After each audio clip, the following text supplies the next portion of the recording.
Y esta noche queremos que nos acompañéis en un viaje atrás en el tiempo, concretamente al 22 de noviembre de 1963, en Dallas, Texas.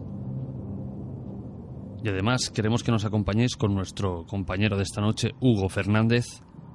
Buenas noches, Hugo. Buenas noches, Jorge. Un placer estar contigo. ¿Cómo estás, Hugo?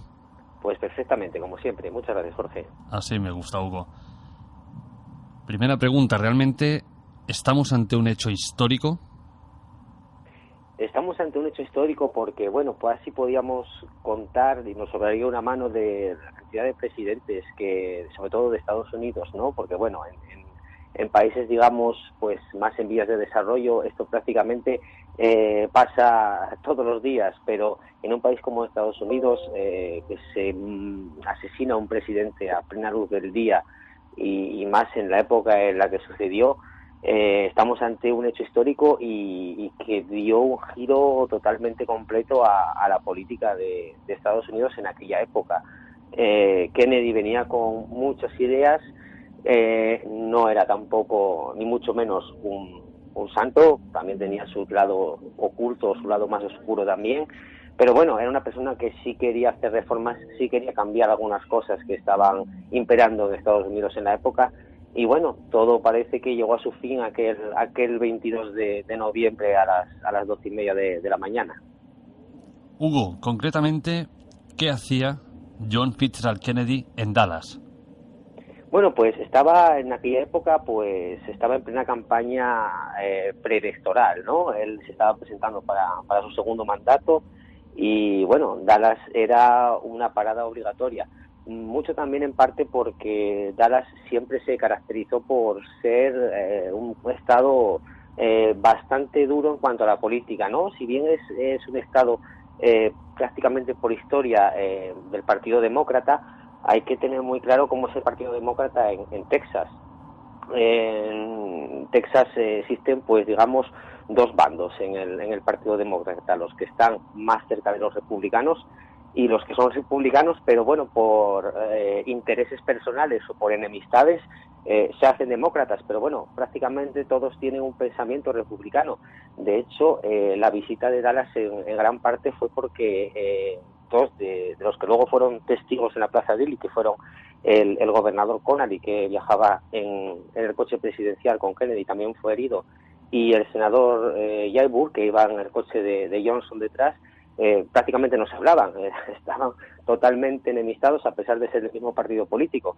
Entonces, una de las escalas que había que hacer, porque bueno, es un estado importante, y una de las escalas que había que hacer en esa etapa a la reelección pasaba indudablemente por Dallas. También hay que pensar que el vicepresidente Johnson, que también hablaremos de él, era un tejano de pro, y bueno, pues Dallas estaba en ese itinerario, que ya fue un itinerario que estuvo salpicado por unos asuntos bastante turbios en otras ciudades, y hablaremos también de ello, pero bueno, prácticamente era una parada obligatoria. El día antes pues habían estado en Fort Worth dando un pequeño meeting y demás, y esa mañana del 22 pues es cuando aterrizan en Texas y bueno, cuando se desata, bueno, perdón, en Dallas, y cuando se desata el magnicidio, o lo que vamos a hablar, o esta conspiración, esta cantidad de acontecimientos extraños que salpicaron aquel día en Dallas, aquella mañana,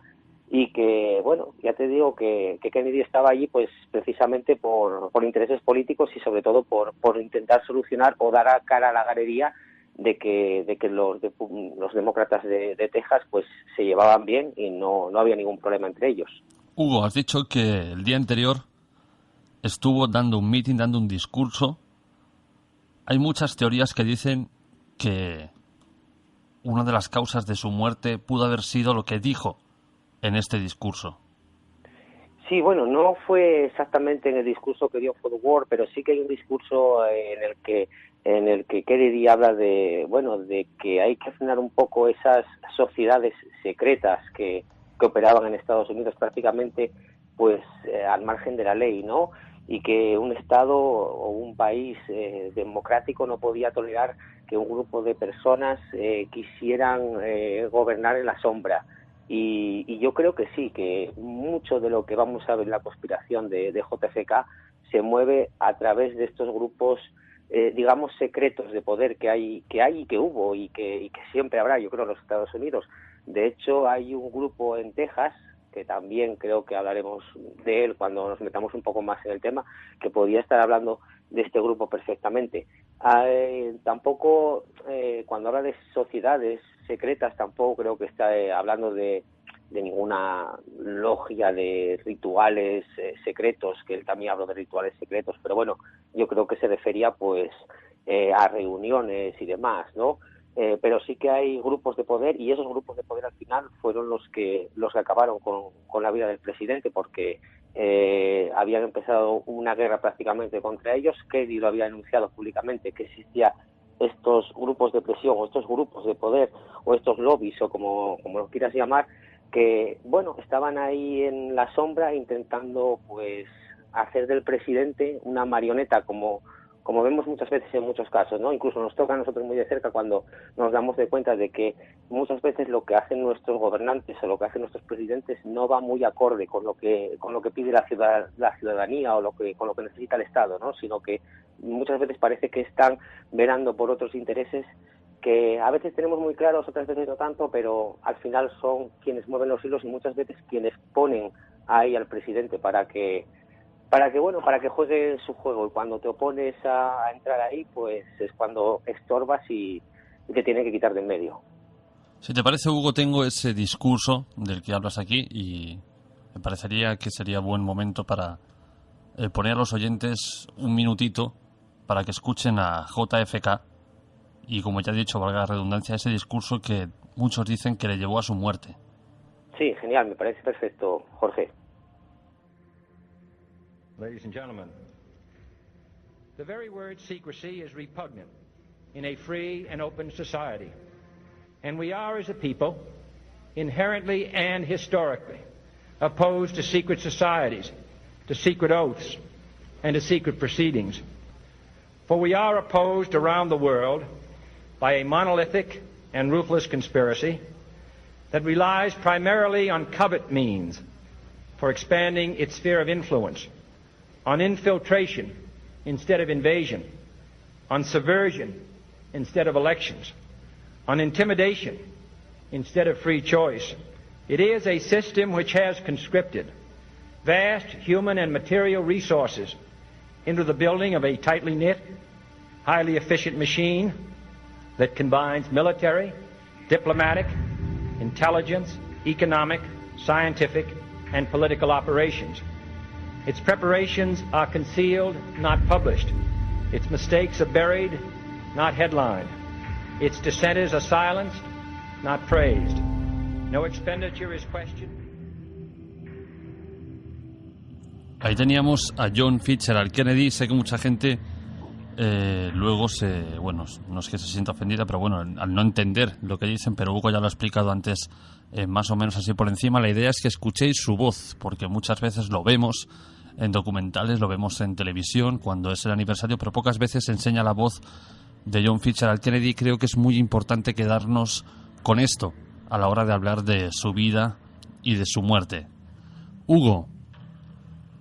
Sí, solo quería decir que son unas palabras muy reveladoras, ¿no? Porque a todos los que, como yo, somos un poco, pues, vamos a decir, fanáticos de esta teoría de la conspiración y de que nos movemos en un mundo que está gobernado por un poder en la sombra, que un presidente de los Estados Unidos salga públicamente diciendo o hablando de esas sociedades que, como bien dice en el discurso, controlan desde la política, la economía, el aparato militar, que lo controlan todo y que operan con sus propias normas, con sus propios códigos y en secreto, pues es un poco hacer público esto que muchas veces los teóricos de la conspiración denunciamos y que nos tachan hasta incluso por locos, ¿no?, cuando hablamos de estas cosas. Pero bueno, que salga todo un presidente de los Estados Unidos denunciándolo públicamente, pues la verdad es que al final le aporta mucho peso a cuando hablamos de alguna teoría de la conspiración y de esos poderes que se mueven en la sombra y que son ignorados por medios de comunicación y por toda esta maquinaria del aparato que muchas veces pues responde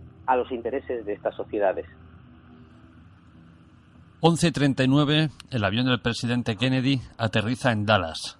11:54 la comitiva del presidente abandona el aeropuerto y se dirige a las calles de Dallas. ¿Cuál era su destino, Hugo? Bueno, pues su destino era como una especie de banquete que había en una sala de congresos que había ahí en Dallas. Y como muy bien dices, tú fíjate la coincidencia que se da. Te voy a hablar de dos hechos mejor dicho, de tres hechos muy curiosos que suceden en este periodo de tiempo cuando Kennedy llega a Dallas. Perdón, sabemos que, como bien has dicho, bueno, pues aterriza más o menos hacia las 11:50, 11:55, empieza la caravana presidencial, es recibido, la verdad es que es recibido por todo lo alto, porque Dallas era una ciudad muy hostil, y sobre todo al presidente Kennedy le habían advertido de que no visitase Dallas en aquella gira, ¿no? Pero bueno, como te he dicho, estaba obligado a hacerlo. Unos días antes, pues, Adlai Stevenson de la ONU fue agredido y demás, tenían pues miedo a que Kennedy sufriese algún tipo de atentado, ¿no? Pero bueno, la verdad es que fue recibido, pues vamos, prácticamente con todos los honores y las calles estaban llenas. Pero mira, pasa una cosa muy curiosa. Entre las 11 que él aterriza, o 11:55, mejor dicho, a las 12:30 es cuando se producen los primeros disparos y cuando, bueno, al final resulta muerto. A las 12 de la mañana sucede algo en Wall Street, que es que se empiezan a disparar las órdenes de venta de las acciones. De hecho, superaron casi los $600 millones, como si alguien supiese que las acciones iban a caer dentro de un momento por algo que iba a pasar. Y esto fue media hora antes de morir el presidente. A las 11:26, a las 12:26, 4 minutos antes de que disparasen sobre Kennedy, cuando ya estaba la comitiva pues yendo por las calles de Dallas, el canal 1 de la policía de la radio de la policía de Dallas deja de funcionar durante 8 minutos. De hecho, cuando disparan al presidente y el comisario intenta avisar al hospital de Parkland de que van a ir hacia allí con el presidente herido, no puede contactar porque la radio deja de funcionar. Y 2 minutos antes de que el presidente pase por el famoso depósito de libros, las luces y el teléfono del depósito de libros dejan de funcionar también. O sea, son una serie de cosas que están pasando como si ya se supiese o hubiese una muerte anunciada que iba a pasar, pues solamente unos minutos después de que se empezasen a pasar estos hechos extraños, ¿no? Que falle la radio de la policía, que de repente los teléfonos y las luces del edificio del depósito de libros dejen de funcionar, que Wall Street empiece una actividad de venta de acciones, ya te digo, pues prácticamente exagerada e inexplicable, y que, bueno, como si alguien muy arriba que tuviese mucho poder supiese que algo estaba a punto de ocurrir, ¿no? Que ocurrió, bueno, pues unos minutos después, a las 12:30. Si no me equivoco, Hugo, el paso de John Fitzgerald Kennedy por Dallas y cuando estaba cerca de la Plaza Daly, estaba siendo retransmitido en vídeo, en directo, por la televisión. ¿Por qué no han censurado, digamos, los órganos gubernamentales el momento en que la cabeza de John Fitzgerald Kennedy explota? Porque estamos hablando de un presidente, de una imagen que realmente puede causar mucho daño emocional a la población de Estados Unidos. Bueno, pues una de los motivos por los que no se retransmitió prácticamente ninguna imagen de esa película que rodó Brad Zapruder desde muy cerca de donde dispararon al presidente permaneció prácticamente durante años en los archivos de la revista Life. Precisamente por lo que habías dicho, Jorge, usaron como excusa el que eran imágenes pues a lo mejor demasiado duras o imágenes, bueno, que podían herir la sensibilidad, y simplemente pues las censuraron por eso, ¿no? Como por un bien nacional. Incluso cuando se llegó, porque bueno, posteriormente el cerebro de Kennedy desapareció, no se pudieron hacer pruebas pues médicas para saber exactamente por dónde entró la bala y demás que le reventó la cabeza, hablando un poco literalmente, ¿no? El cerebro de Kennedy desapareció.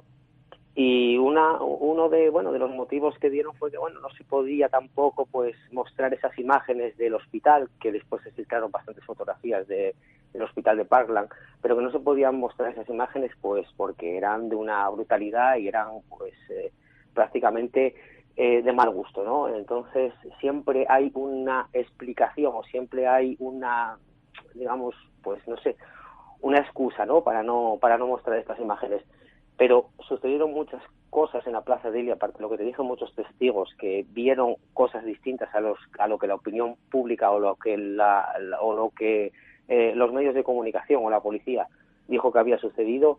Y bueno, lo iremos analizando poco a poco, ¿no? Pero bueno, simplemente nos podemos quedar pues con esos segundos de fragmento de la película de Zapruder, donde además se ve como la cabeza del presidente, pues el movimiento que hace no es el movimiento natural de un disparo que venga de espaldas, ¿no? Porque en el momento en que se dispara a Kennedy a la cabeza, ya habían pasado por el almacén de libros y demás. O sea, el almacén de libros queda a las espaldas de John Fitzgerald Kennedy, no queda enfrente ni al costado, queda a las espaldas. Queda a las espaldas, ligeramente a la derecha de Kennedy y a una distancia bastante grande. Estamos hablando de que más o menos había unos 70 o 90 metros aproximadamente hasta el objetivo, si hubiese sido un tirador que estuviese en el almacén de libros, ¿no? Como fue lo que nos habían dicho que pasó con Lee Harvey Oswald. Y hay que también decir que la mayoría de la gente, había como unos 90 testigos en la Plaza Delhi. De esos 90 testigos, la mayoría no llegaron a comparecer ante la Comisión Warren, que fue la que luego se encargó, a petición de Johnson, de que se investigase todo el tema del asesinato, que también, bueno, pues prácticamente desde el momento en que empezó la investigación de la Comisión Warren ya estaba podrida desde sus cimientos, porque el Warren nunca quiso hacerse cargo de la investigación del asesinato.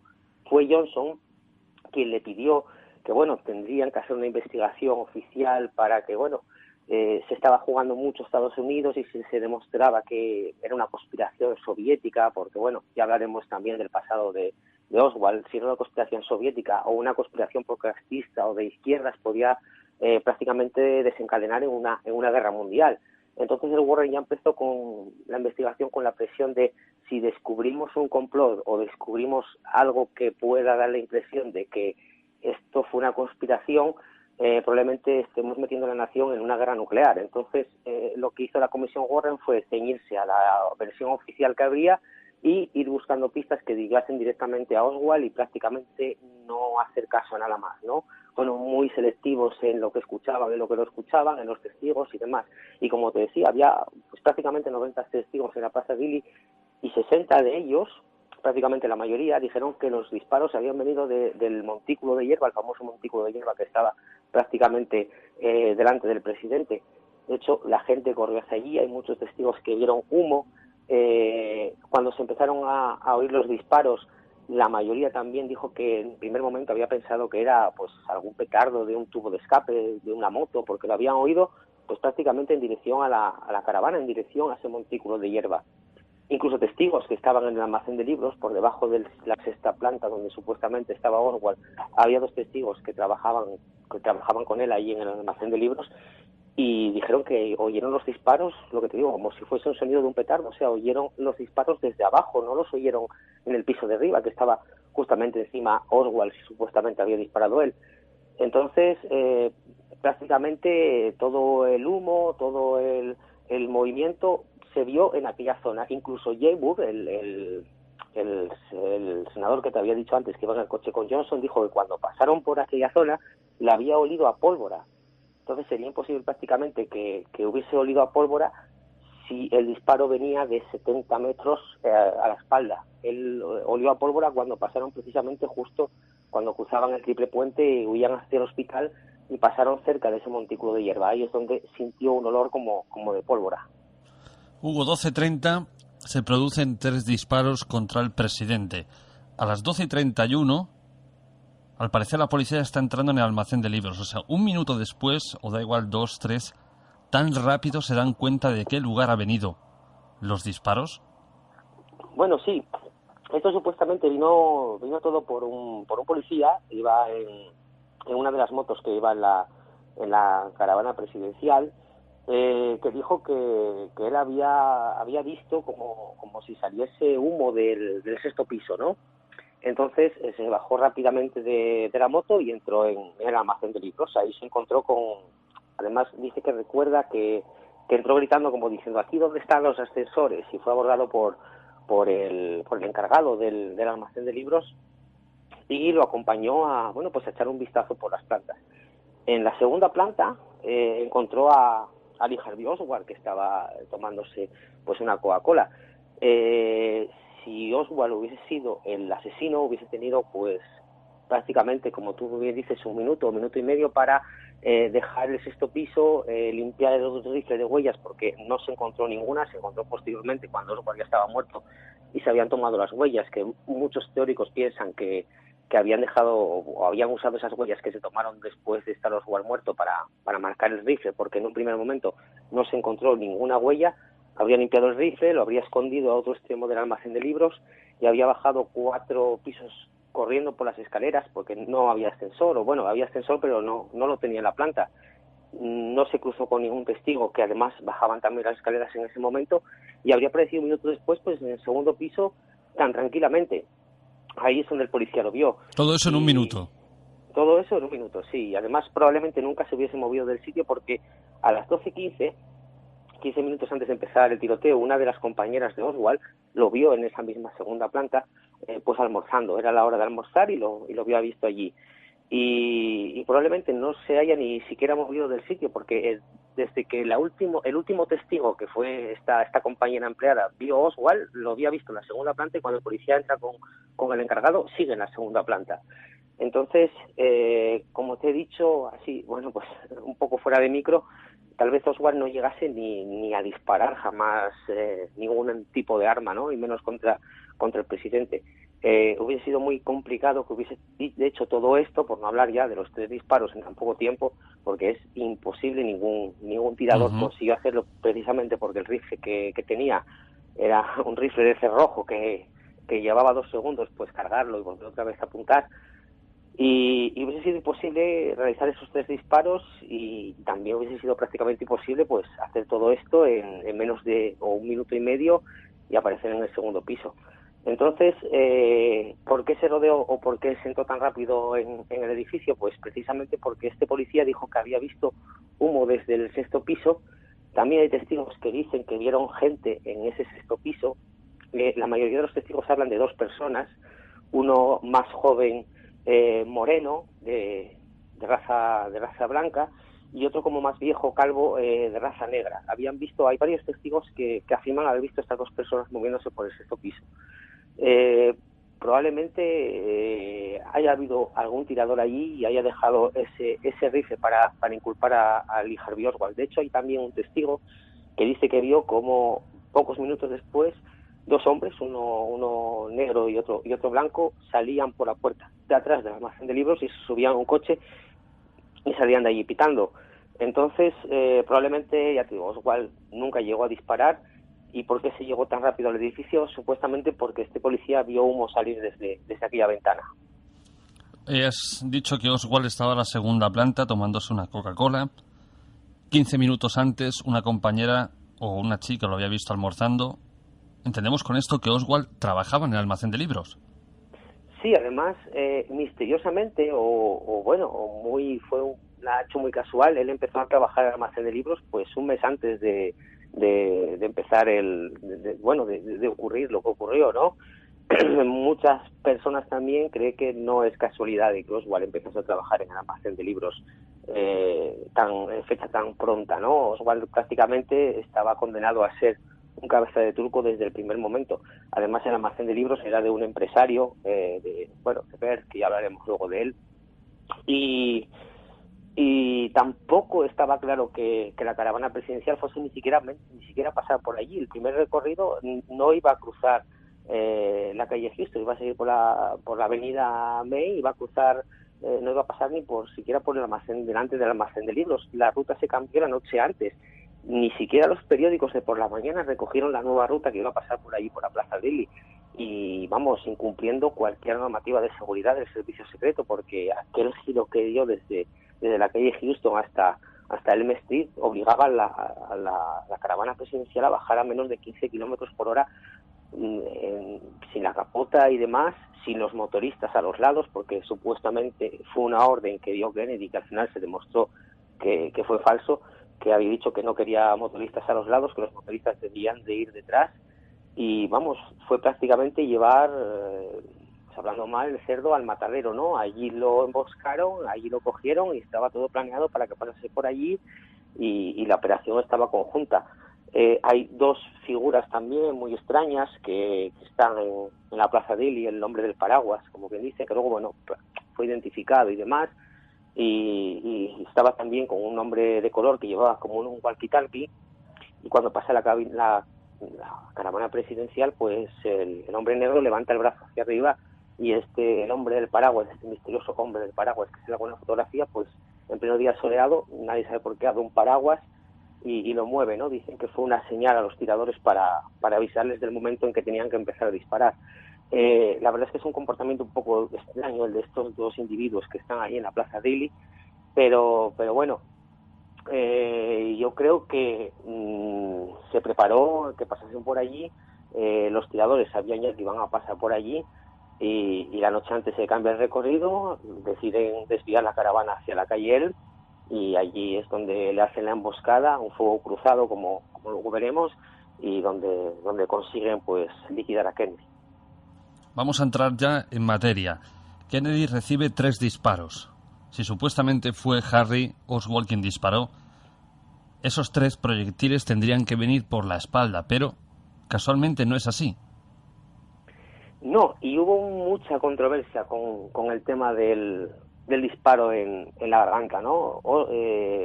Kennedy tiene sobre todo el disparo que trajo de cabeza a la comisión Warren, y que trajo de cabeza a casi todos los que apoyaban o tenían que justificar que Oswald fue el único asesino, es el disparo de la garganta, porque los médicos del hospital de Parkland, que atendieron primeramente al presidente, lo describieron como un orificio de entrada, ¿no?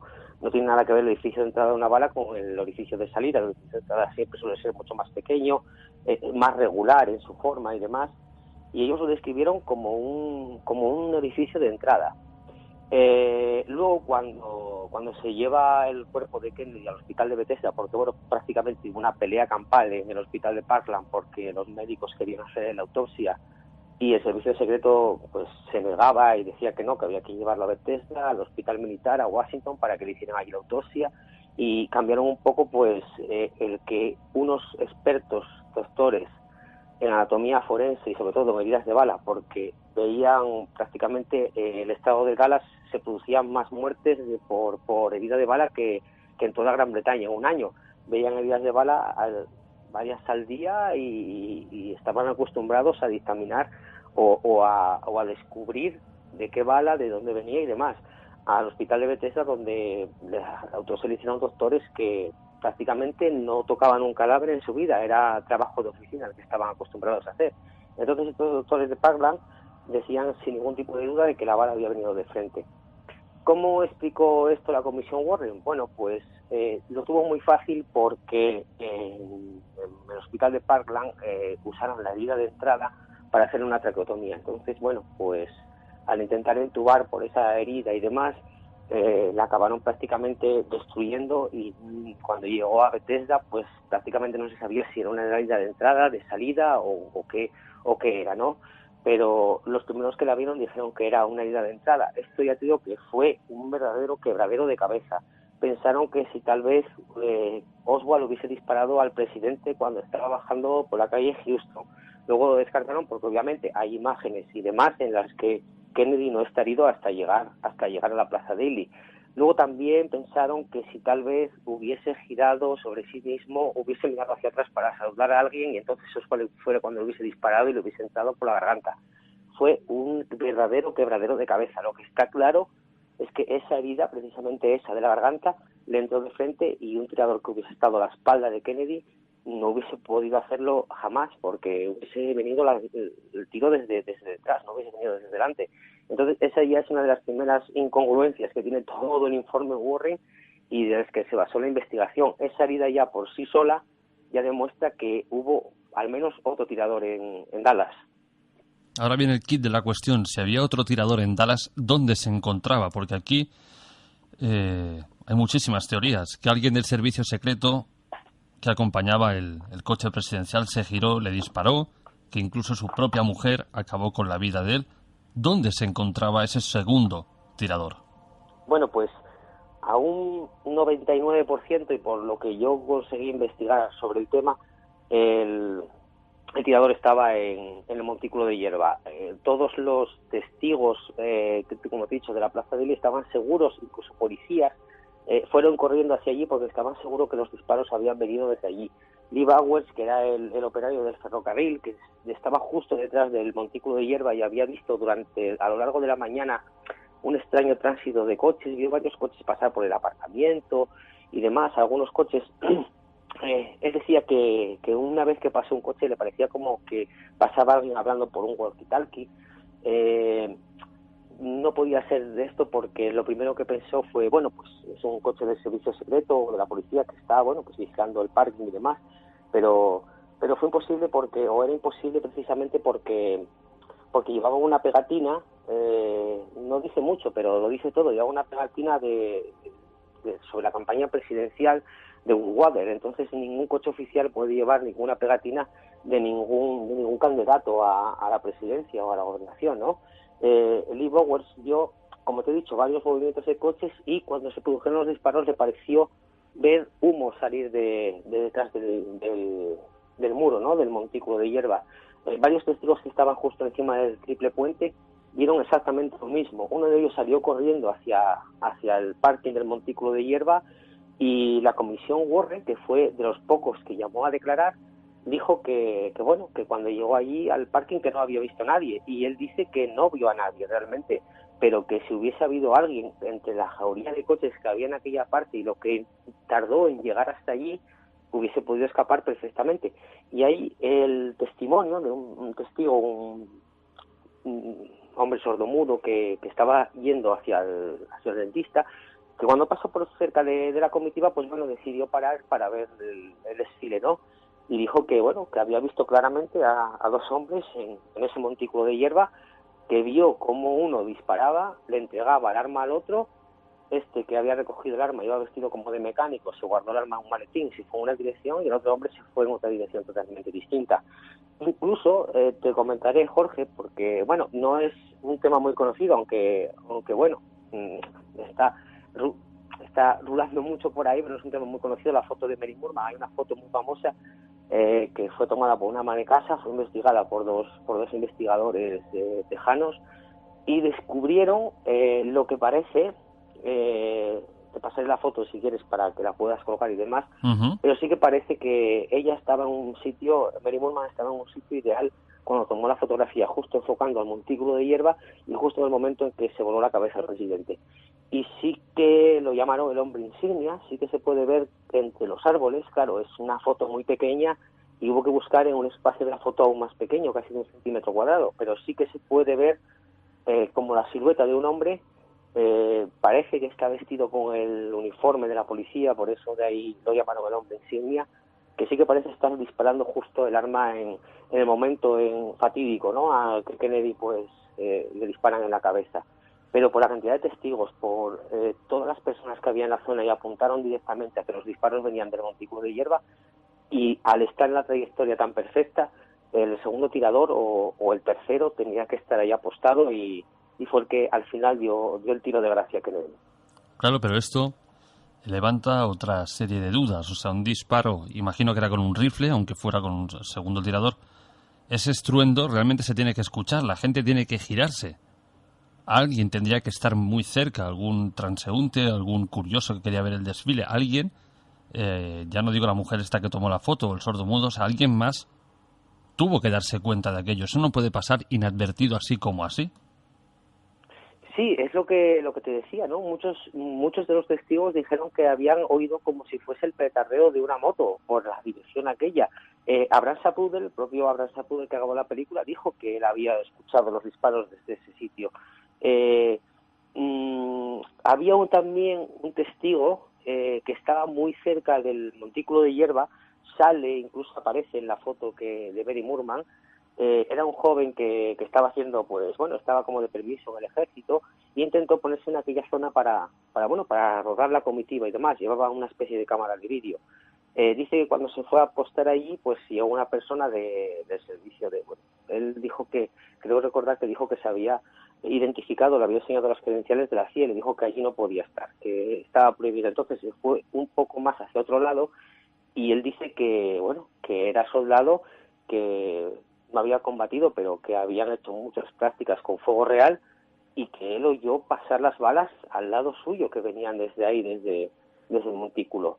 Entonces, parece muy extraño que nadie haya podido pues dar más información, pero la verdad es que según dicen, había mucha gente por ahí identificándose como personal del servicio secreto, que luego se demostró que en aquella zona no había absolutamente nadie del servicio secreto, y que habían echado a mucha gente de aquella zona, y es donde se habían apostado para bueno, pues para tener la mejor perspectiva. Según se cuenta, después ya te hablaré de los sospechosos, pero según se cuenta, el que disparó a Kennedy tenía pensado ponerse encima del triple puente, que está justo, pues bueno, debajo de donde pasaba la caravana, pero había demasiada gente y no pudo ponerse allí policías. Entonces, ¿qué hizo? Bueno, pues como plan B dijeron, bueno, pues nos vamos a poner aquí. Echaron a la gente de allí, había simplemente un aparcamiento, había varios obreros del ferrocarril, porque pasa por allí cerca, y Lee Bowers, este testigo, que bueno, al final también murió en extrañas circunstancias, porque, bueno, relacionado con el caso de Kennedy hay un montón de muertes misteriosas a posteriori. Luego murió de un accidente de tráfico, para ser exacto, fue atropellado. Él dijo que había visto a un hombre vestido de mecánico y que no conocía, porque como era el guardavías y estaba acostumbrado a estar allí, bueno, pues más o menos a los obreros del ferrocarril los conocía, pero a aquellos dos hombres no los había conocido para nada. Y bueno, lo más seguro es que, ya te digo, se hubiesen apostado en aquel sitio porque era el ideal. Y tal vez Oswald supiese un poco de este complot, o tal vez no sabía nada, pero lo que está claro es que Oswald nunca llegó a apretar el gatillo. Hablamos de dos hombres que han sido vistos en el almacén de libros, otros dos, uno con un walkie-talkie y un paraguas, y otros dos, o como yo veo aquí en la imagen, tres en el montículo de hierba. Hablamos de un total de 7 supuestos sospechosos implicados en la muerte de Kennedy, aparte de Oswald. Sí, yo prácticamente sumaría a dos más que dicen que estaban en el edificio de Altex, detrás del presidente. En total probablemente sí que hayan sido pues unos 6, 7 individuos, digamos que los que formaban el comando de los tiradores, ¿no? Luego también tendríamos ese hombre del paraguas y ese hombre del walkie-talkie, que ya sumaríamos casi 8, que fueron pues a lo mejor los encargados de dar la señal y demás. Y eso ya si obviamos de que hubiese también algún comando, algún colaborador que estuviese preparando para evacuarlos a todos, ¿no? Pero sí que estamos hablando de al menos 10, 12 personas que estaban en la Plaza Dili, que cooperaron, ya que no conociesen el plan, porque luego ya también veremos algún personaje que merodeaba por la Plaza Dili que tal vez conocía perfectamente lo que iba a pasar, pero que cooperasen o que estuviesen directamente implicados en el asesinato. Sí, probablemente estaríamos hablando de unos 8 o 10 individuos, sí. ¿Qué ocurre cuando detienen a Oswald? Bueno, pues la figura de Oswald es muy enigmática, Jorge. Si me dejas contarte un poco por encima quién era Oswald y quién creo que era Oswald, te das de cuenta, ¿no? Oswald era un chico que, bueno, siempre fue bastante retraído. La madre era una persona bastante violenta, con un carácter bastante fuerte. Tuvo que ingresarlo en un orfanato a los 3 años. No iba al colegio porque los niños, bueno, pues se metían con él porque iban mudándose mucho de ciudad en ciudad, y cuando vivía en Nueva York, pues bueno, se metían con él por su acento sureño y demás, por su dislexia, era disléxico. Él había nacido en Dallas. Entonces pues empieza a faltar a clase y bueno, durante un tiempo es recluido incluso en una casa, como digamos que una casa de juventud, ¿no? Era como una especie de, no de reformatorio, pero casi. Pero simplemente no porque fuese ningún delincuente, sino porque, bueno, pues se hacían novillos tan habitualmente que, bueno, pues digamos que los servicios sociales, entre comillas, de la época, pues decidieron hacerse cargo de Oswald. Pero bueno, cuando estaba ahí en la casa de juventud no se metió ningún problema, solo se dedicaba a leer y ver la televisión. De hecho, le hicieron un test de coeficiente intelectual, y había salido pues prácticamente que era un genio. Y la única intención de Oswald era entrar en los marines. Él estaba obsesionado con entrar en el ejército. Había comenzado a leer a Marx y demás, pero su única obsesión era entrar en el cuerpo de marines. Estuvo a los 16 años en la patrulla aérea civil, que es donde conoció a otro personaje que es muy famoso por la película de JFK, de Oliver Stone, a David Ferry, otro de los sospechosos de este complot. Y hay una cosa muy curiosa en la vida de Oswald, dos cosas. Una es que cuando entran los marines enseguida, pues empieza a tener pues contacto con documentos de alto secreto, ¿no? Él era operario, había hecho las pruebas de operario de radar, que había que tener bastante coeficiente intelectual para entrar en esa división. Él hace las pruebas de operario de radar, es destinado a Atsugi, a Japón, donde vuelan los U-2 que están fotografiando y bueno, pues espiando prácticamente toda Rusia. Y ahí es donde parece que puede ser que empiece a entrar en contacto con la CIA, porque yo pienso que Oswald era un agente de la CIA, y probablemente un agente de la CIA que estaba dedicándose a la contrainteligencia. Mira, te voy a contar una anécdota que sucede en Atsugi. Cuando él está allí en el servicio militar y demás, como operario de radar, empieza a frecuentar digamos que era un lugar de alterne, ¿no? Un bar de alterne que se llamaba La Abeja Reina. Era un local pues para gente con bastante poder adquisitivo. No iban los soldados, iban pues tenientes, iban generales y demás. Y él empieza a frecuentarlo a pesar de ser un soldado, un cabo. No tenía dinero para ir a ese lugar. Y dicen que era un nido de espías, ¿no? Entonces él incluso contrae gonorrea al visitar este club, y cuando en el ejército pues lo tratan de la enfermedad, dicen que contrajo la enfermedad en acto de servicio. Entonces, ¿qué acto de servicio estaba haciendo Oswald en aquel lugar de alterne que dicen que era un nido de espías japoneses y demás, ¿no? Cuando llega otra vez a Estados Unidos de vuelta de Atsugi, hace un curso de ruso, bueno, hace un examen de ruso que aprueba, lo que indica también que en Atsugi ya estuvo pues aprendiendo ruso y demás, lo que indica que probablemente estuviese haciendo labores de inteligencia, y además los fines de semana desaparece de la base. Cuando tiene permiso, todo el mundo piensa que va a ver a su familia, no va a ver a su familia para nada, no se conoce que tenga ninguna novia, pero sin embargo en los fines de semana no se sabe qué es del hija de Oswald, que desaparece, ¿no?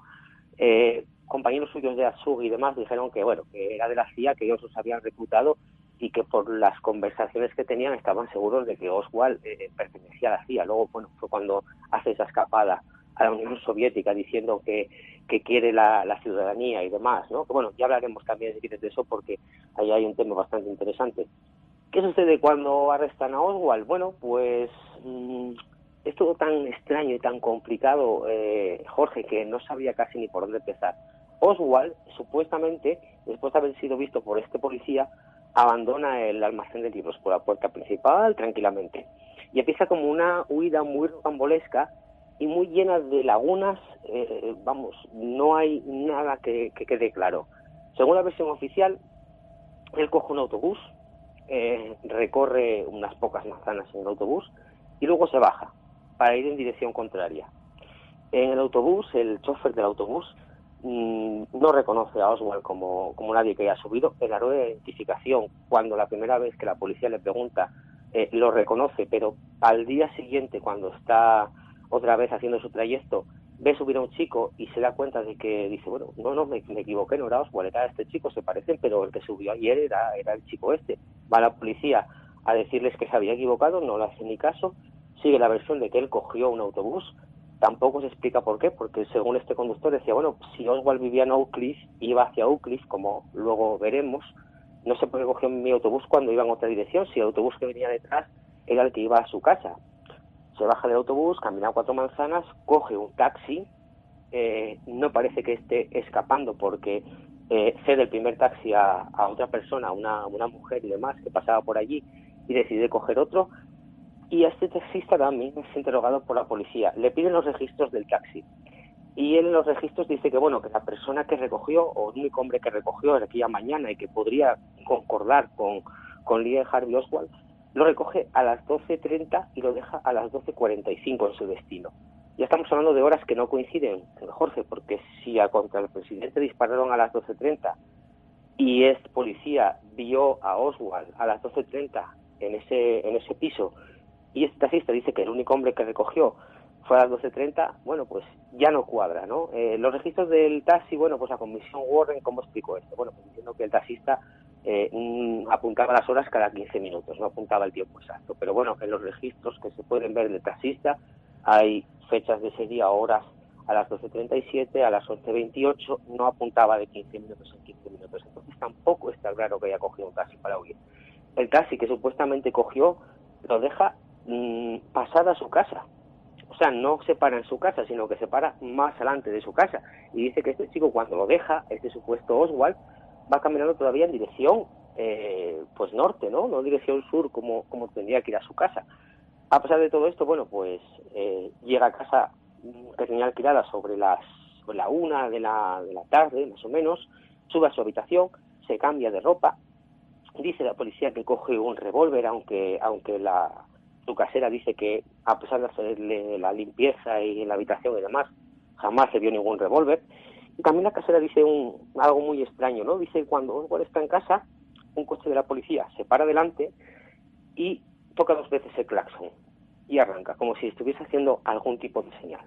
Esto, pues bueno, se lo refutaron, ella lo mantuvo hasta el final, que había visto el coche, incluso lo identificó como el coche 207, aunque dice la policía que el coche 207 en ese momento estaba en el depósito de libros.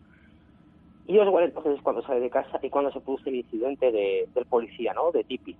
A las 12, a la 1 más o menos sale de su casa y a la 1:08 muere un agente de policía, John Tippit, que también dicen, según algunas teorías, estaba involucrado en el complot y era la persona encargada de matar a Oswald, precisamente. A la 1:08, pues entre la calle 10 y la calle Pato muere este policía, Tippit. Y la comisión Warren dice que a pesar de que Oswald pues no fue corriendo ni demás, fue capaz de recorrer 1,5 millas, que es lo que separaba su casa desde hasta donde se mató a Tippit, en 8 minutos, lo que sería prácticamente imposible. Incluso hay testigos que dicen que Tippit no murió a las 8:10, murió antes, a las 8:10 fue cuando dieron el aviso, pero ya estaba muerto minutos antes. Los testigos también que vieron la muerte de Tippit dicen que no coincide la descripción con Oswald. Incluso Aquila Clemos, una vecina que vivía justo enfrente, dijo que había visto 2 hombres, que luego te contaré con quién describe o quién coincide con esa descripción, un personaje bastante extraño. Y después de todo esto, pues supuestamente él entra en el Cine Texas, se resguarda allí, esto es en torno a la 1:30 aproximadamente. ¿Y por qué se reconoce? Pues porque el empleado de una tienda de zapatos cerca ve cuando pasa la policía a alguien o un chico, pues como disimula mirando su escaparate, ¿no?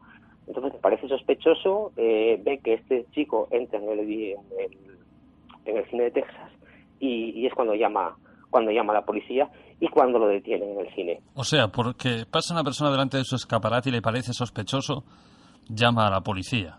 Exacto. También es un poco sospechoso la actitud de Oswald en este caso porque, a ver, acaban de matar al presidente de los Estados Unidos. La gente como es en ese país no creo que tengan muchas ganas de ir al cine. No, de hecho, bueno, había gente en el cine, y la gente del cine lo que cuenta también tiene su miga, porque muchos dicen que Oswald llegó, se sentó al lado. Hay 2 testigos que dicen dónde se sentó y que no se sentó donde luego lo atraparon, que incluso se levantó y fue a comprar palomitas. El chico que estaba en el cine en aquel momento dice que no lo vio entrar y que si lo vio entrar y era la persona que cree que es, ya llevaban el cine desde la 1 prácticamente, antes de que asesinasen al policía. E incluso hay otro testigo que durante años estuvo pensando que, bueno, fue la única persona que había visto el momento en que fue detenido Oswald, porque pasando por detrás del cine vio un coche de policía que sacaba a un sospechoso. Pero no, resulta que Oswald fue sacado por la puerta principal del cine. ¿Quién fue este sospechoso que sacó la policía por la parte de atrás y es el testigo? Tampoco lo sabemos. Es que, como te he dicho, Jorge, hay tantas cosas extrañas, empezando por la huida, esa huida absurda de Oswald de coger un autobús que el chofer no lo reconoce, coger un taxi que el taxista tampoco, matar a un policía por el camino cuando ningún testigo lo vio, luego de repente aparece en el cine, no sabemos bien por qué, no paga, a pesar de llevar dinero, no paga la entrada del cine, se cuela, digamos. Es muy extraño todo, ¿no? Y cuando lo coge la policía, lo primero que le acusa es de haber matado al policía, no lo acusan de haber matado al presidente, luego eso ya vendrá a posteriori, pero la primera acusación de la policía fue la de la muerte de Tippit, cuando también la única prueba, Jorge, que digamos que podría inculpar a Oswald en un asesinato, porque como te he dicho, no se encontraron restos de las huellas de Oswald en el arma. Luego también hablaremos de las cosas extrañas que hay con el Manchester Carcano, que también casi daría para escribir un libro. Luego te lo contaré. Pero no hay ninguna prueba que incrimine a Oswald con el arma. No hay ningún testigo que haya dicho que vio a Oswald disparar contra Tippit. No hay ningún testigo que haya visto a Oswald. Vieron a dos personas, incluso a lo mejor hay testigos que dicen que vieron a un hombre, pero tampoco. Estamos hablando de que el testigo que más cerca lo vio, que fue Brennan, que dicen que la descripción partió de él. Hay que pensar que estaba a 30 metros del edificio, del sexto piso, la planta de abajo estaba casi a 30 metros, que vio a alguien en el edificio que le pareció que era un hombre de unos 70 y demás, cuando era imposible que diese una descripción muy exacta, porque él pensó que estaba de pie y, sin embargo, el tirador, por cómo estaban colocadas las cajas en el almacén y por cómo estaba abierta la ventana, estaba agachado y él pensó que estaba de pie. Entonces, lo único que determinaría a Oswald en todo esto era la prueba de la parafina. La prueba de la parafina, que es la prueba para saber si una persona disparó un arma. Yo no sé cómo será ahora, no soy criminólogo, sé cómo era en aquella época. Y lo que hacían era, pues bueno, comprobar los nitratos que tenías en las manos y demás. Cuando hicieron la prueba de la parafina, si hubiese usado un rifle en la cara, tendría que haber quedado también muestras de los nitratos que desprende el arma, ¿no? Oswald dio positivo en ambas manos, pero no en la cara. Y en ambas manos, según la policía de aquella época, tampoco era un incriminatorio. Sería incriminatorio si te hubiese dado el positivo en una sola mano, que es donde saltan todos esos nitratos. Pero por lo que también he investigado y demás, esa misma mañana en el almacén de libros estuvieron colocando repisas pintadas con nitratos. Entonces, muy probablemente, si hubiesen hecho la prueba a otro empleado del depósito de libros, como se le hicieron a Oswald, hubiese dado positivo porque estaban empapados de nitratos y el dio positivo en ambas manos.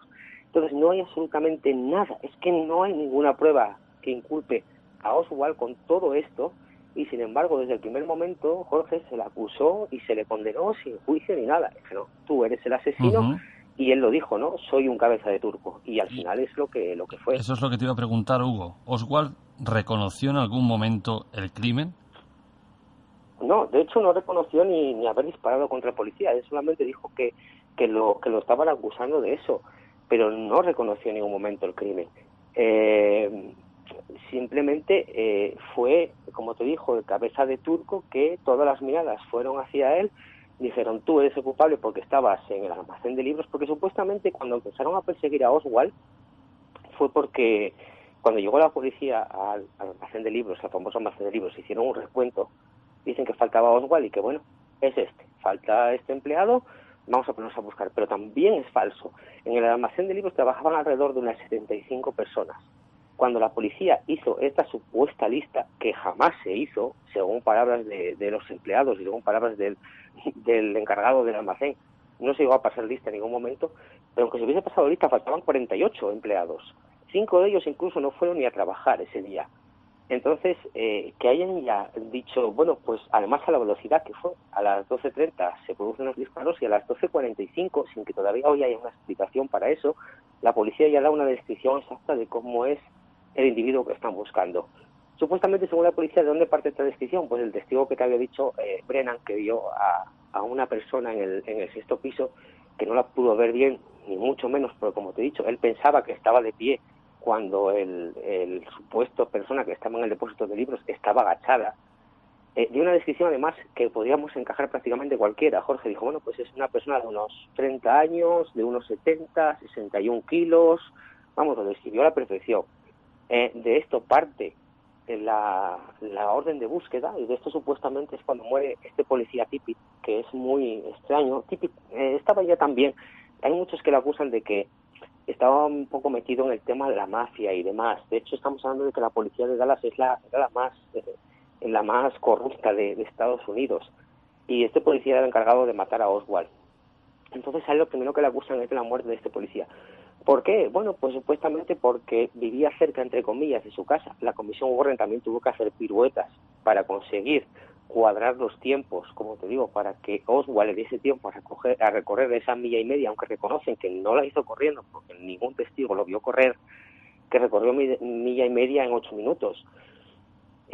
Bueno, fue todo, como te he dicho, fue todo un complot y fue todo tan bien montado, tan bien o tan mal, porque al final muchas cosas pues empiezan a cantar. Fue todo tan coordinado y demás que, bueno, detuvieron a este chico como se resistió en el depósito, en el cine, se resistió a que lo arrestasen, que golpeó a un policía y demás. Dijeron, bueno, pues es te acusamos de haber matado al policía. Y luego no fue hasta muchas horas después cuando lo acusaron de matar al presidente y cuando, como ya sabemos, al día siguiente pues se le acercó este personaje, Jack Ruby, en los sótanos de la policía y lo disparó y lo mató. No hay juicio, no hay nada, ya está sentenciado y ha sido tú, y para qué vamos a buscar más, ¿no? Hugo, para ir terminando, 2 preguntas. La imagen de Oswald, que sale con un rifle y un periódico, esta es la primera, o sea, ¿qué tienes que decir al respecto de esta imagen? Y luego, si sabemos algo de este personaje de la mafia que acaba con Oswald el segundo día de su detención, porque es alarmante. O sea, primero acaban de matar al presidente, hay muchísima gente, al parecer, con los años ha sabido, implicada, o sea, ahí las armas estaban por doquier, y el segundo día se acerca a esa salida de la comisaría de policía una persona con un arma y mata abiertamente al único sospechoso que hay. O sea, allí control no había absolutamente por ningún sitio. Bueno, hay también una cosa bastante curiosa con respecto a la muerte de Oswald.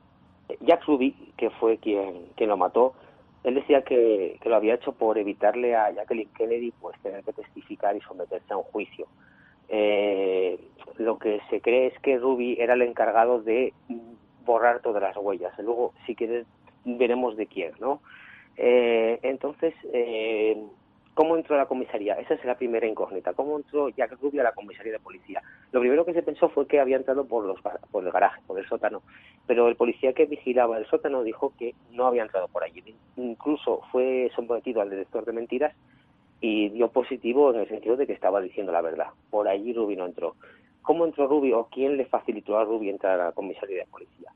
Pues no lo sabemos. Ahí había mucha gente, había periodistas y demás, pero se supone ahora que se haya colado por una puerta de servicio que debería de estar cerrada, pero estaba abierta, y se coló y, bueno, disparó a Oswald. El día antes de dispararle, cuando mataron al presidente, la comisaría de policía recibió una llamada de teléfono, la contestó un agente, y dice que cuando habló por teléfono no reconoció, le sonaba la voz como familiar, pero no reconoció quién estaba al otro lado del aparato. Y esa persona le dijo que cambiasen la hora a la que iban a sacar a Oswald porque lo vamos a matar, dijo. Y cuando sucedió lo que sucedió, cuando Jack Ruby se acercó y le disparó, este policía enseguida pues reconoció a Jack Ruby como la voz que le había llamado el día anterior, porque Jack Ruby era muy conocido por la policía, tenía un club de alterne, movía muchos policías por allí, él se jactaba de que la policía comía prácticamente su mano, era un mafioso, digamos, de clase media que estaba intentando llevar el juego a galas.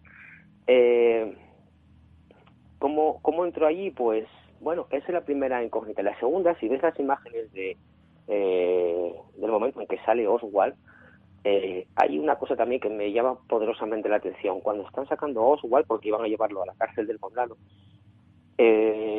los policías que lo llevan custodiado, lo primero que dicen es que el coche que lo debía de llevar, porque claro, no había que perder mucho tiempo, había que sacarlo, meterlo en el coche y llevarlo. No estaba aparcado donde tenía que estarlo. El coche había aparcado bastante más adelante. De hecho, cuando Ruby se acerca a disparar a Oswald, se ve el coche dar marcha atrás. O sea, el coche no estaba donde debería de estar. Y cuando sacan a Oswald, se oye un claxon sonar 2 veces dentro del aparcamiento, como dando una señal, ¿no? Como diciendo, ahí sale. Justo en el momento en que sale Oswald, ese claxon toca 2 veces, es cuando Ruby se acerca y le dispara. Tampoco se hizo gran cosa por salvar la vida de Oswald.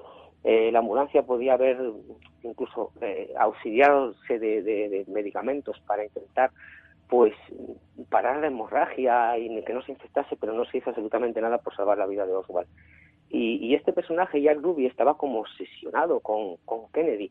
De hecho, incluso cuando dispararon al presidente estuvo en el hospital de Parkland. Él no lo negó, la comisión Warren le creyó, pero hay 2 testigos, hay un periodista y una trabajadora del Parkland que lo vieron, y el periodista incluso dice que habló con él, que cuando estaba en el hospital para dar noticias del estado del presidente, notó como alguien le tiraba de la chaqueta, se dio la vuelta y vio que era Jack Ruby. Ya te digo que Jack Ruby era una persona bastante conocida en Texas. y que estuvo hablando con él. Incluso Ruby le dijo, bueno, pues estoy pensando en cerrar un par de días el club por duelo y demás, ¿qué te parece? Y dijo, bueno, pues me parece bien que lo hagas y demás. Pero la comisión Warren dijo que, bueno, que estaría confundido este periodista porque ya Ruby dijo que nunca había estado en el hospital de Parkland y creían a Ruby. Entonces, casi fue la persona que estaba destinada a no dejar pistas. Probablemente Tippit, el policía que te digo que asesinaron, era el encargado de hacer el trabajo que hizo Ruby. Ruby no quería hacerlo. De hecho, cuando lo asesinó, dijo el policía que había detenido a Ruby, que estaba como muy nervioso, le pidió un cigarrillo, y cuando llegaron las noticias de que Oswald había muerto y le informaron a Ruby precisamente de que se estaba pues condenando a la silla eléctrica, dicen que se calmó. Incluso el policía le ofreció en ese momento un cigarrillo de si quería fumar, dijo no fumo y demás, que había quedado como tranquilo. Y Ruby siempre había dicho que él en Dallas no podía declarar, que si declaraba en Dallas que no iba a durar vivo nada, ¿no? Que si lo llevaban a Washington, que estaba dispuesto a contar toda la verdad y quién le había encargado matar a Oswald y quién estaba detrás de todo el complot, porque además hay muchos testigos en la plaza Daly que vieron a una persona que, si no era Ruby, muchos dijeron que era el hermano gemelo, que se movía por la zona del almacén de libros y por la zona del montículo de hierba y demás. Incluso algunos los vieron en una furgoneta dejando a personas, parecía llevaban un rifle. Y bueno, pues fue este tercer elemento en discordia que hay que sumar a este gran complot de la muerte de Kennedy, y fue un personaje que al final jugó un papel muy importante, que murió en la cárcel pues por un cáncer que él siempre dice que se lo habían inoculado, y que al final no pudo hablar, ¿no? Y no pudo contar toda la verdad. Él le dijo a la comisión Warren, llevadme a Washington, que yo ahí voy a hablar, pero nadie se decidió a llevarlo, y al final se llevó su secreto a la tumba. Porque finalmente, ¿qué pasó con Jack Ruby? Murió a los pocos años de cáncer en la prisión. Uh-huh. La imagen que te comentaba antes, que se ve a Oswald sujetando un rifle y un periódico, mucha gente dice que es falsa, otra gente dice que es auténtica. ¿Qué opinión tienes tú al respecto? Bueno, la foto en la que se ve sujetando el rifle, según Marina Oswald, la mujer de Oswald, se la había tomado a ella el día antes de... No sé si sabes que Oswald, o supuestamente intentó, antes que matara a Kennedy, había intentado asesinar a otra persona. Supuestamente dicen que intentó asesinar, fue el día antes precisamente de este atentado. Había un general, un ultraderechista, llamado John Walker, que vivía en Texas, y dicen que Oswald intentó matarle, ¿no?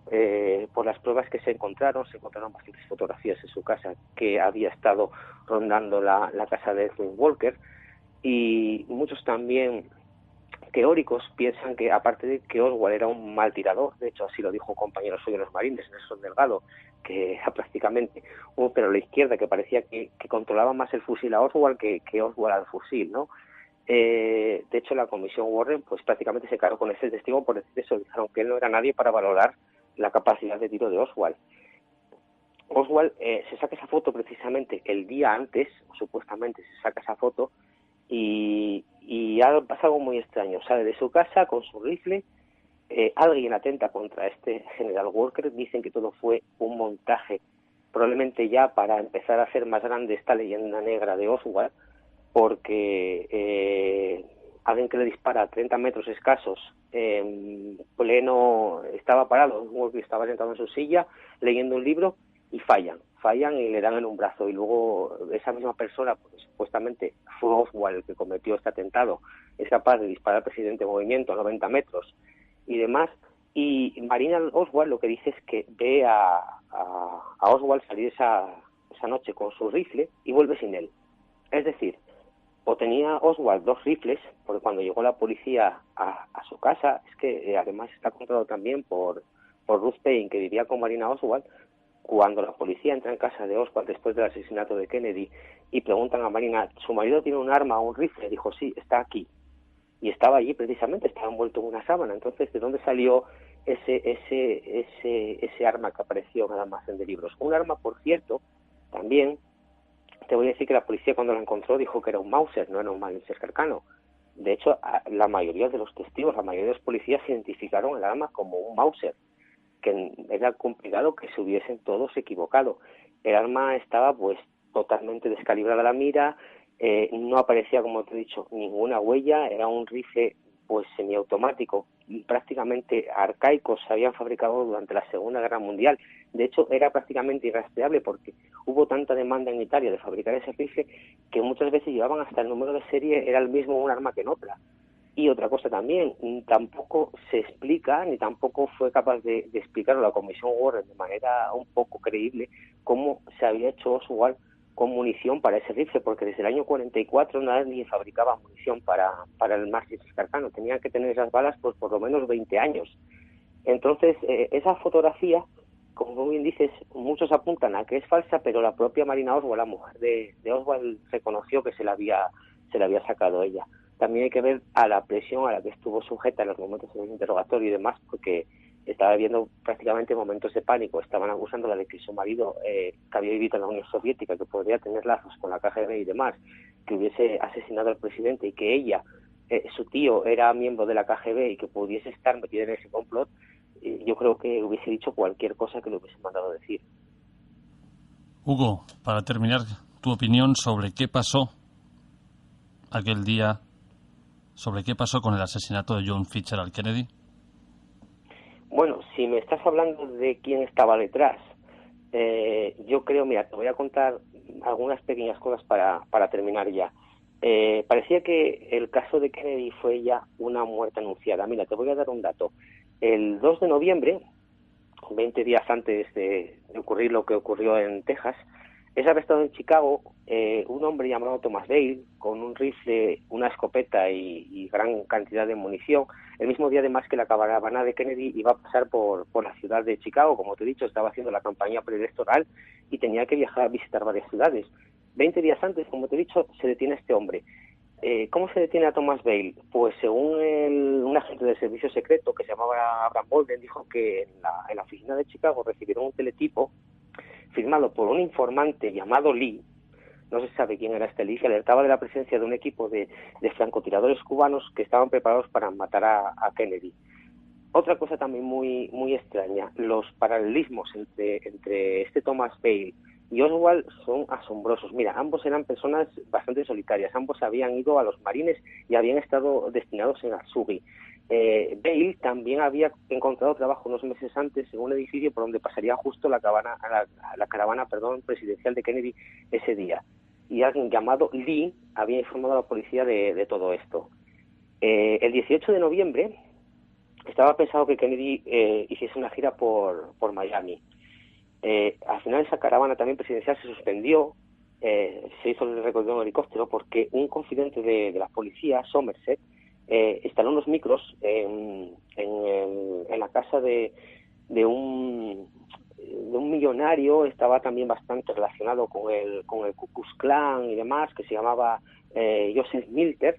Hizo una grabación en la que hablaban de asesinar a Kennedy. Milter dijo: vamos a matar a Kennedy desde un edificio alto con una escopeta, y al poco tiempo se va a arrestar a alguien para echarle la culpa de todo.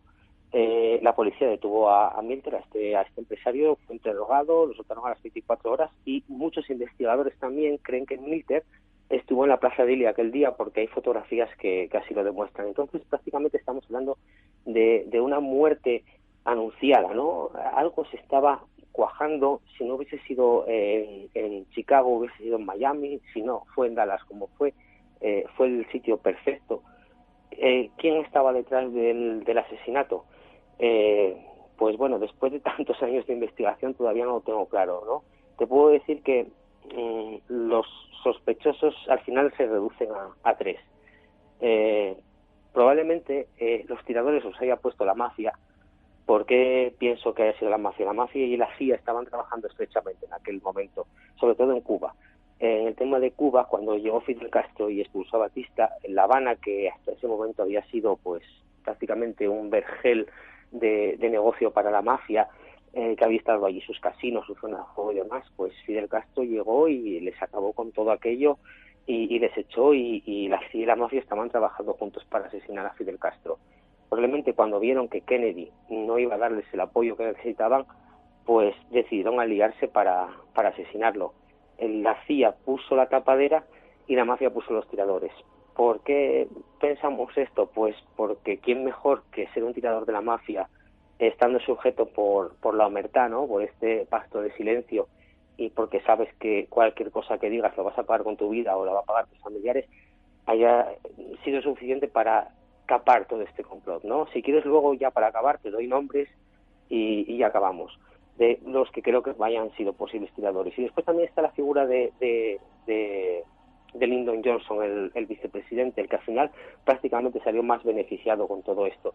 Te voy a contar también una cosa. Lyndon Johnson tenía un amante que de hecho ordenó matar a su hermana, y el día antes de la muerte de Kennedy hay un grupo de poder que, como te he dicho, cuando empezamos con ese discurso de Kennedy, hay un grupo de poder bastante fuerte en Texas. Texas es una ciudad o es un estado muy rico, tanto de la ganadería como de la agricultura, como sobre todo después del petróleo.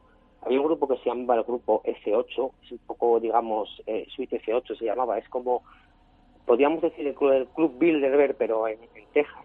Se reunían en la Suite 8F del Hotel Amar, por eso se llaman así, y estaba configurado por varios de los más ricos de Texas, ¿no? Desde H.L. Hunt, Byrd, que era además el propietario del depósito de libros, Sid Richardson y Clint Murchison. Clint Murchison, el día antes de matar a Kennedy, la noche del 21, dio una fiesta en su mansión a la que acudieron Lyndon Johnson, la amante de Lyndon Johnson, Marilyn Brown, que fue la que contó esta historia a posteriori, fue también H.L. Hunt, este millonario, fue Hoover, fue Clyde Tolson, el amante de Hoover, porque Hoover era homosexual, y fue Richard Nixon. Cuando salieron de la fiesta, la amante de Johnson dijo que Johnson había dicho, te voy a decir las palabras textuales, este hijo puta de Kennedy mañana nos va a dejar de joder.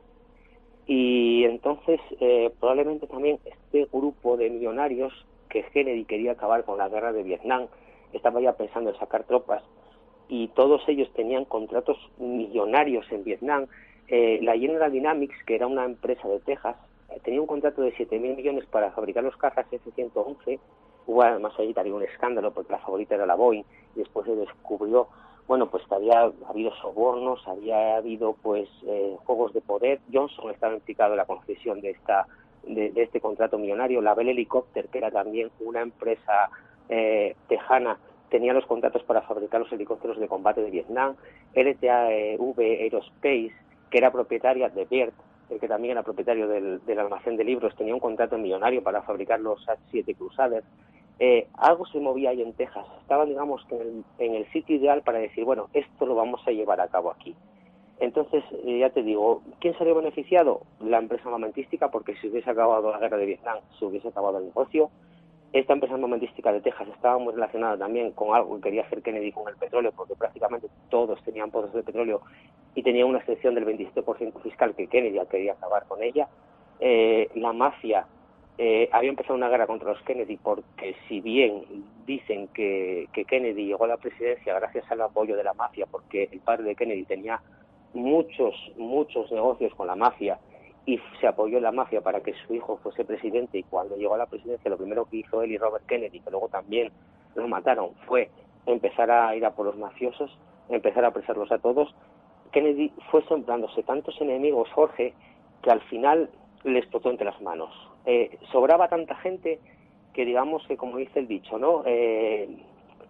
Yo le maté, pero él solito se murió. Entonces yo creo que algo había en el ambiente, se sabía que iban a acabar con el presidente, pero bueno, creo que a nadie le importaba. Si acababan con él, intento tapar lo que pasó aquí y demás. Entonces, probablemente lo que te he dicho, los tiradores los hubiese puesto la mafia, y que salió beneficiada fue la empresa armamentística, la CIA y Lyndon Johnson. Y ahora ya, para acabar, si quieres que te dé algún nombre de un sospechoso, porque te digo, es un tema tan denso, te digo algún nombre de quien yo creo que fue quien mató al presidente, y si quieres terminamos con el tema.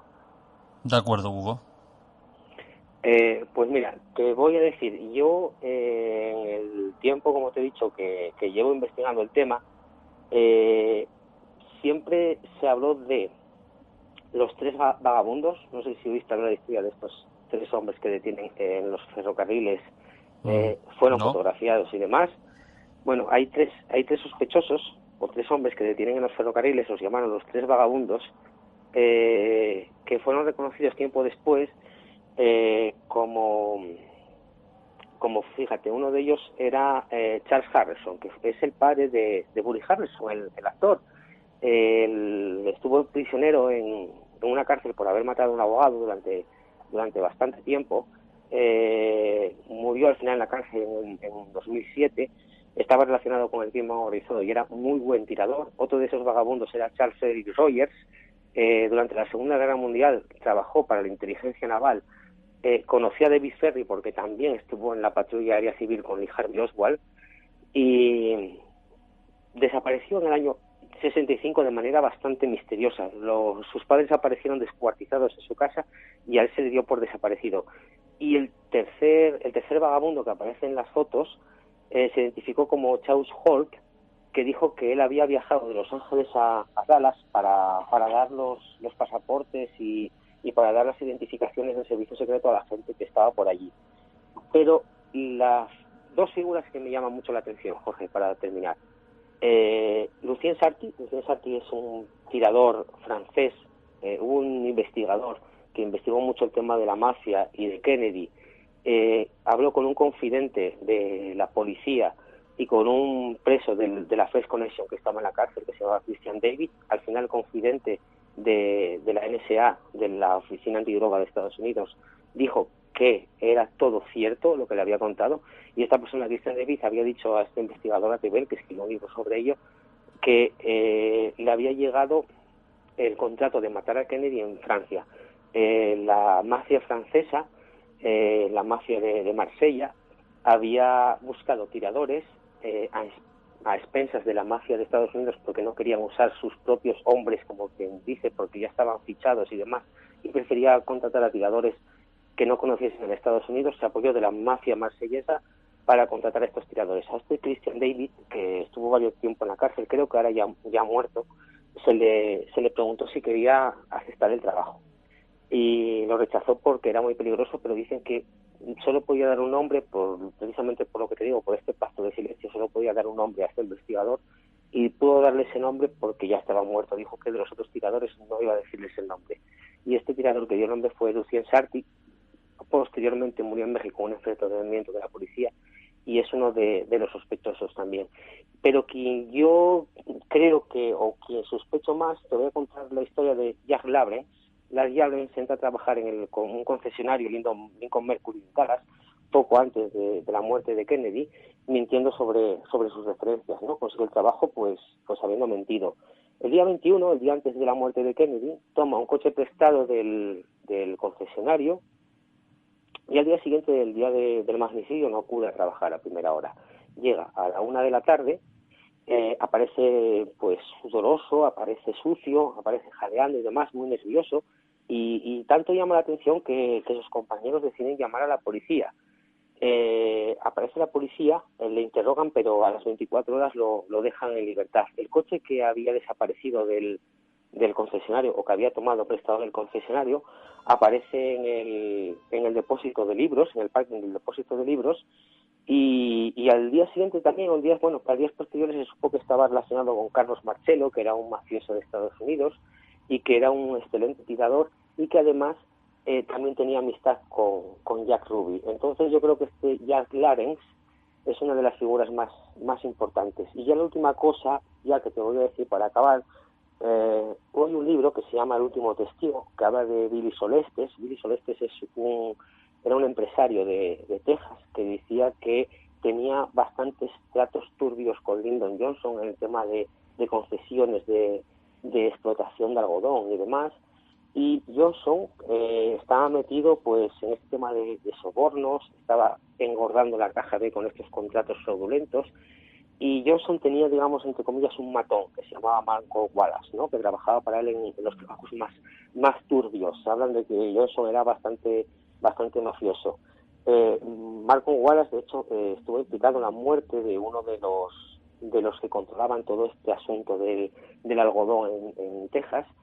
Y el día 22 de noviembre encuentran varias huellas en el almacén de libros, y hay una en una caja, precisamente en una caja que estaba puesta justamente en la ventana donde supuestamente se tenía que apoyar el rifle, con una huella que nunca se identificó de quién era esta huella, ¿no? Y años después, investigando la huella y demás y sacando pues concordancias, se encontró que tenía 33 puntos de coincidencia, cuando lo dicen que con 6 ya digamos que dicen que esa huella es tuya. Tenía 33 puntos de concordancia con estos Malcolm Wallace, que era el hombre, pues el sicario, un poco el sicario particular de Johnson, ¿no?